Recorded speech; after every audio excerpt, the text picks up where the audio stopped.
থেকে ধরে আমি জীবনে আমি মুসলমান ঘরে জন্মগ্রহণ করেছি ঠিক, কিন্তু আমি এখনো মুসলমান হয়নি। মুসলমান কাকে বলে, হিন্দু কাকে বলে, খ্রিস্টান কাকে বলে, জৈন বৌদ্ধ কাকে বলে, আজকে ঠাকুর অনুকূল চন্দ্রের কাছে এসে জানলাম। ঠাকুর বললেন খাঁটি হিন্দু, খাঁটি মুসলমান, খাঁটি খ্রিস্টান, খাঁটি জৈন বৌদ্ধের মধ্যে কোনোদিন প্রভেদ হয় না, ভেদ হয় না। আজকে আমরা ধর্মকে নিয়ে হিন্দু মসজিদ ভাঙছে, মুসলমান মন্দির ভাঙছে, গির্জা ভাঙছে।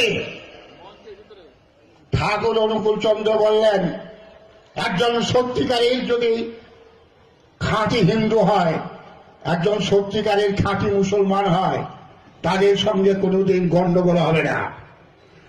আজকে যত মারামারি কাটিকাটি হচ্ছে সব অখাঁটি হিন্দু, অখাঁটি মুসলমান, অখাঁটি খ্রিস্টান, অখাঁটি জৈন বৌদ্ধ।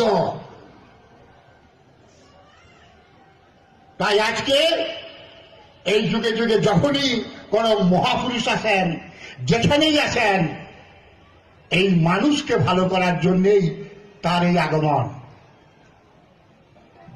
যে একটু আগে দীপকদা বললেন আমরা হিন্দু না, মুসলমানও না, খ্রিস্টানও না, আমরা মানুষ।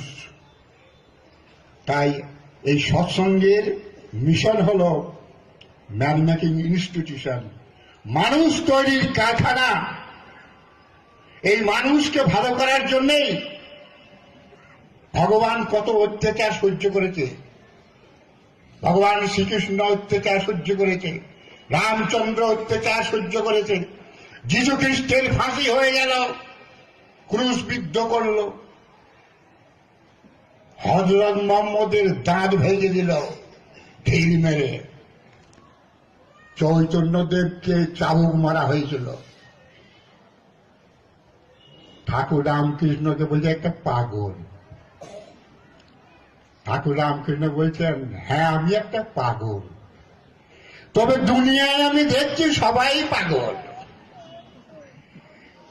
কেউ গাড়ির পাগল, কেউ টাকার পাগল, কেউ মেয়ে ছেলের পাগল, কেউ মানজসের পাগল, আমি না হয় ভগবানের পাগল।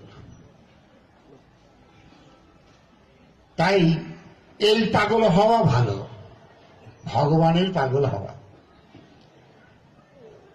তাই আমি বলছি যে যে মানুষ যাকেই ভজনা করুক, যে দেবদেবীকেই ভজনা করুক, সে হিন্দু হোক, মুসলমান হোক, জৈন হোক, খ্রিস্টান হোক, ঠাকুর অনুকূল চন্দ্রকে গ্রহণ করলে তারা আরো আরো তাদের সেই আরাধ্য দেবতাকে আরো সুন্দরভাবে পূজা করতে পারবে, জানতে পারবে।